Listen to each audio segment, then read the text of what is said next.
I'm not necessarily the most detail-oriented person, so bringing people in who have more those sort of skills complements my capability and makes the overall job that we're doing, I guess, more effective. A boutique consultancy, and we focus very much on working with people to optimize their strategy, so to mobilize people to implement it effectively.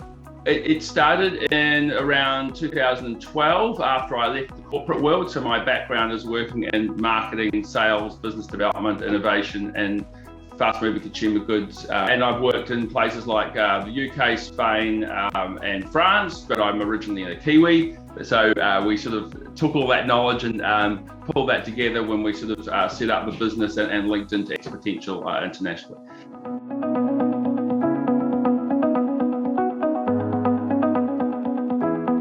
What really triggered me to this was actually listening to Paul Higgins with the group that he sort of runs around how he has managed that. Also reading a book called The E-Myth, or The E-Myth Revisited, which talks about how franchise businesses sort of set up and how they look at evolving the role of the person who sets up the business over time. And I haven't done all of the things that they sort of said. I've tried to adapt that sort of my own area and to sort of change my mindset around some of those sort of things, which is, has been more difficult.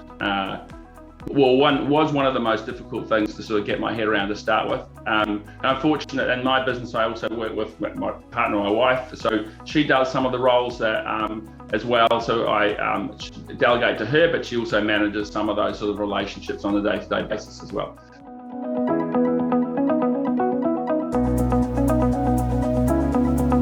My main concern, and still would be, is how you're perceived with clients.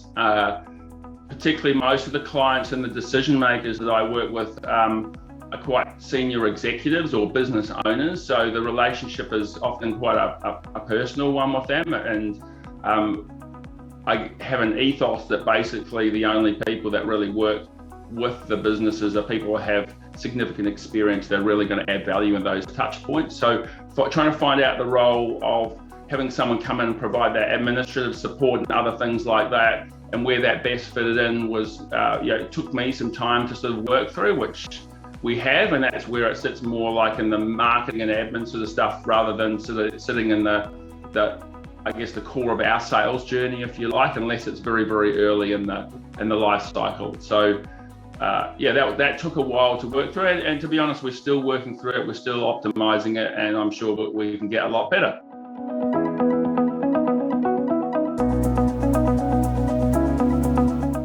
For me, it certainly not only frees up my physical sort of time, but also my thinking time, my emotional time, if you like, that I can actually have more time to think and focus on the things I really, really enjoy and where I can add value. And I can therefore think about how to create more value rather than focusing on these other areas, which quite frankly, I found laborious, and I don't really enjoy doing them, but I know that they need to be done to run an effective business. But other people do actually enjoy doing that sort of work. So if they can get something out of that, then that's really great.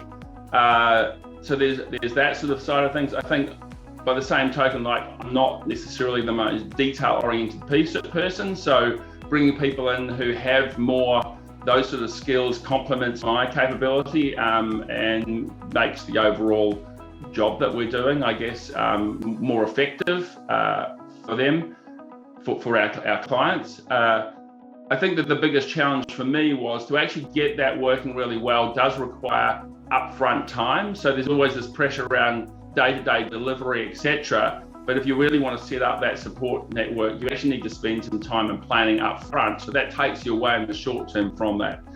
And I think that's where actually having not only someone come in to do the work, but come back to Outsourcing Angels, helping us to go through that process has been very, very useful. It sort of forced me to stop and think about things that I'd rather just park to one side and worry about later.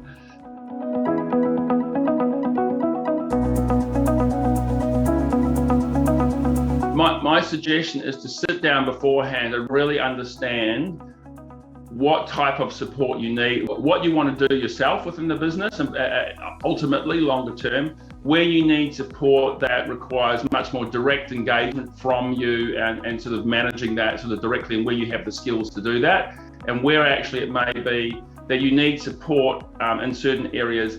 But actually, if you can not only outsource the individual support you need, but the management of that support, then it's worthwhile considering that as well. So it might cost you a little bit more to do that, but it's also meaning that you're up and running faster, and you can help them manage the overall process, not just the individual, you having to manage the individual person. And I guess that's in the end, what we did. We have some people that I subcontract to on projects and other things like that directly. I have Lorraine, and if it wasn't Lorraine, I would have to employ someone, I think, to do some of the work and also manage the relationship with outsourcing angels on a more day-to-day basis. And then we have obviously Outsourcing Angels, who helps us, in this case with the VA work. We also use another company called IT Genius, who helps us with Gmail and other stuff like that. So we sort of have they manage that sort of process. So they're overseeing not just an individual, but a series of things that need to be done to support our business going forward.